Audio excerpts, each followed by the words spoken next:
Boker Tov, everybody. That's good morning in Hebrew, so a little Hebrew lesson. The Torah reading today is Exodus 21:1 to 24:18, 2 Kings 11:21 to 12:16, Matthew 17:22 to 27. So I found the readings today to actually be quite practical. Often we read about a principle in the Word or a vision statement at a church, or it could be in your place of work. And, they can sound really good, but usually they're not directly applicable to our daily walk without some sort of flushing out.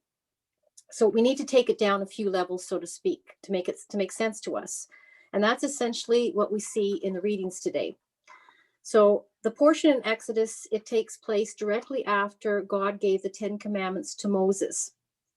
And it's really a list of various real life applications demonstrating the meaning of the 10 Commandments. That's what we're going to be looking at today.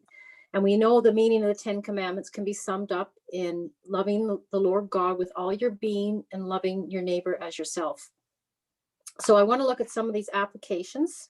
So let's start with Exodus chapter 21, 7 to 11. Okay. When a man sells his daughter as a slave, she shall not go out as the male slaves do. If she does not please her master, who has designated her for himself, then he shall let her be redeemed. He shall have no right to sell her to a foreign people, since he has broken faith with her. If he designates her for his son, he shall deal with her as with a daughter. If he takes another wife to himself, he shall not diminish her food, her clothing, or her marital rights. And if he does not do these 3 things for her, she shall go out for nothing without payment of money. Now, first, I just want to make it clear that slavery then is not how we see slavery today. It was more of a chosen servitude for a variety of reasons, sometimes poverty. And second, I want to say that God is not condoning slavery here, but rather he is using a situation that existed at the time to show how the principle of dealing uprightly would apply. So basically, just to go over what we read, the person who paid for the daughter, and this was likely with the intent to marry her somehow into the family, couldn't just throw her out or treat her poorly if he changed his mind and didn't want her. He had to take care of her as he would a daughter or a wife. And if he did not, he had to release her without demanding payment from her for her freedom. Now, likely this treatment would not have been the norm among the nations around Israel. But God showed himself above all other gods through his righteousness and compassion in the current circumstances of that day. Now let's continue to read. We'll go on to verses 12 and 14. Whoever strikes a man so that he dies shall be put to death. But if he did not lie in wait for him, but God let him fall into his hand, then I will appoint for you a place to which he may flee. But if a man willfully attacks another to kill him by cunning, you shall take him from my altar that he may die.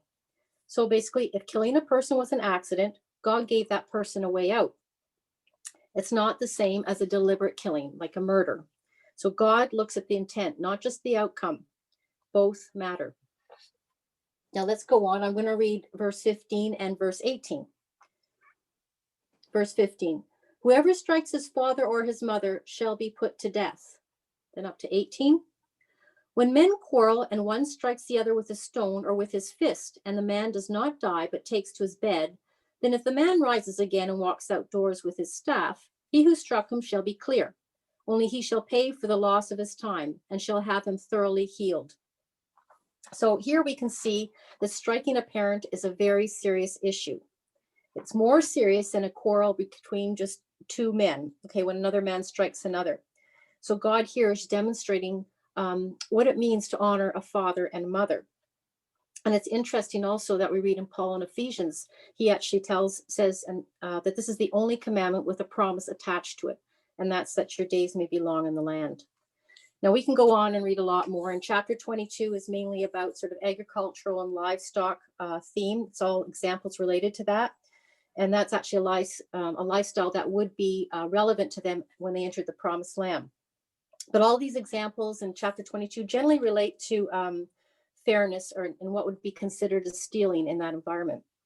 So basically, God has made the principles of the 10 Commandments clear to the people by giving examples within their daily lives. So why does he bother? Why does that matter? And I believe it was because he wanted them to enter his covenant with their eyes wide open, that they would understand what it would mean on a daily basis to walk this out. And just after this happens, Moses presents all these laws, the 10 Commandments, and all these sort of specific examples to the people. And it's then that they reply to him, all the words that the Lord has spoken, we will do. Then Moses writes down these words, and it's called the Book of the Covenant. And then they go through covenant agreement rituals. So God did not cover every single situation in all these examples, but he presented enough that the people could see what he was like and what joining with him in covenant would look like in their practical everyday life. Now let's go to 2 Kings 11. And if you want to read more about this, the 2 Kings, there's a cross reference in 2 Chronicles 24. Now, this part, this Haftorah takes place during the reign of Jehoash, and he's also called Joash, and he's a king of Judah. Okay, now Joash wants to repair the temple because it was essentially in disrepair because previous to him, it was the reign of Queen Athaliah, and she was very idolatrous. Now I'll read 2 Kings 12, 4-6.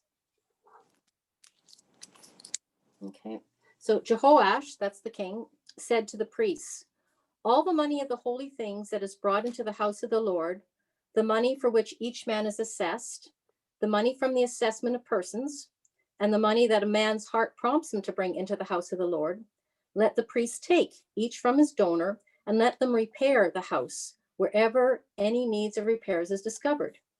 But by the 23rd year of King Joash, the priests had made no repairs on the house. So the initial plan was for the priests to take money from the various assessments, like the temple tax, and then put that into the repairs of the temple. However, that didn't work. No repairs got done. So the issue was not from a lack of funds, but rather it was from a lack of stewardship or accountability for the work. So they had to decide to do something a little different. So Joash, along with the priest Jehoiada, they gave specific directions how to collect the funds and exactly what to do with them to ensure they were applied to repairs. So now I'm going to read 2 Kings 12, 9-11. Then Jehoiada, the priest, took a chest and bored a hole in the lid of it and set it beside the altar on the right side as one entered the house of the Lord. And the priests who guarded the threshold put in it all the money that was brought into the house of the Lord. And whenever they saw that there was much money in the chest, the king's secretary and the high priest came up, and they bagged and counted the money that was found in the house of the Lord. Then they would give the money that was weighed out into the hands of the workmen who had the oversight of the house of the Lord. So this time it worked.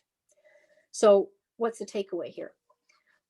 It's not enough to just have a goal. A vision just remains a vision unless it is followed up with some sort of deliberate action. Someone has to take ownership of it and see it through. Now we're going to go to Matthew, okay? And this is mainly about the temple tax. And that's what we just mentioned that in the reading in 2 Kings too. That was one of the assessments that we talked about. Now, this temple tax, if you want to read about it, it actually originated in Exodus 30, verses 11-16, but I'm not going to go there right now. So I'm going to read Matthew chapter 17, verses 22-27. As they were gathering in Galilee, Jesus said to them, this is his disciples, the Son of Man is about to be delivered into the hands of men, and they will kill him, and he will be raised on the third day. And they were greatly distressed. When they came to Capernaum, the collectors of the half-shekel tax went up to Peter and said, does your teacher not pay the tax? He said, yes. And when he came into the house, Jesus spoke to him first, saying, what do you think, Simon? From whom do kings of the earth take toll or tax? From their sons or from others? And when he said, from others, Jesus said to him, then the sons are free. However, not to give offense to them, go to the sea and cast a hook and take the first fish that comes up. And when you open its mouth, you will find a shekel. Take that and give it to them for me and for yourself. So this incident takes place directly after the transfiguration. So both the transfiguration and the words Jesus speaks regarding who he is and his upcoming suffering reinforce his identity as both the Son of Man and Son of God. So Peter would have had a very good idea of who Jesus was by this time. So when Jesus asks this question and makes a statement about regarding that as a son, he was free not to pay the tax, I think Peter probably understood what Jesus' point was. However, Jesus then makes a deliberate decision to pay the tax. Why? He says not to give offense. Now, this word offense in the Greek also means to scandalize or to ensnare or to trip others up. So legally in God's eyes, Jesus did not have to pay. However, he didn't stand on this as his right, but he chose to submit to the law of paying the tax. But doing this, he still remained in God's will, and he gave an example of the idea of loving your neighbor by not causing them to stumble versus standing on a right. Now, no, Jesus didn't just say son in the singular, but sons. So I believe he was implying that this would be for all future people who would come in as the sons of God, as children of God. And so his example was not just for Peter, but it's for all of us today as well, as we come as part of his family. And we see this principle applied later in the letter, Paul's letter to the Corinthians with respect to food. Paul talks about that same principle. So as long as we remain aligned with God, we are not to stand on principle to the detriment of others. Now, the point of all this is that most of us want to change or improve our lives, specifically with respect to our walk with God, right? We want to build our intimacy with God, to know him more. But this is unlikely to occur if, one, we don't actually have concrete examples of what to do to move in that direction. Two, if we don't take ownership of it, accountability of the part that we are to play within this. And also, if we only apply the legalistic letter of the law and not the heart of it, and the heart of it again is loving God and loving your neighbor. Now, I'm not saying God can't do something as a sovereign work and suddenly that he can't make some changes in our heart, but it's been my experience that any improvement in our relationship with God is a partnership, okay? A partnership with God, and he expects to act as if we mean it. So I encourage you today to take ownership, okay? Ownership of your deepening walk with God. That's if you want to. And in keeping with the theme today of being practical, I have a suggestion. Pick one simple thing, okay, to include in your day or add into your day. Write it down and commit to doing it for just 3 weeks, okay? And it could be something like reading one psalm a day and meditating on it for 10 minutes. It could be worshiping in song for 10 minutes every morning, like Bill had talked about a few weeks back. Praying for a different person in your family or congregation for 5 minutes every morning. Or if you pray in tongues, 10 minutes every evening, something like that. Just take that one step towards him, draw near to him. And like the loving Father that he is, I believe he's going to run the rest of the distance to you. Amen.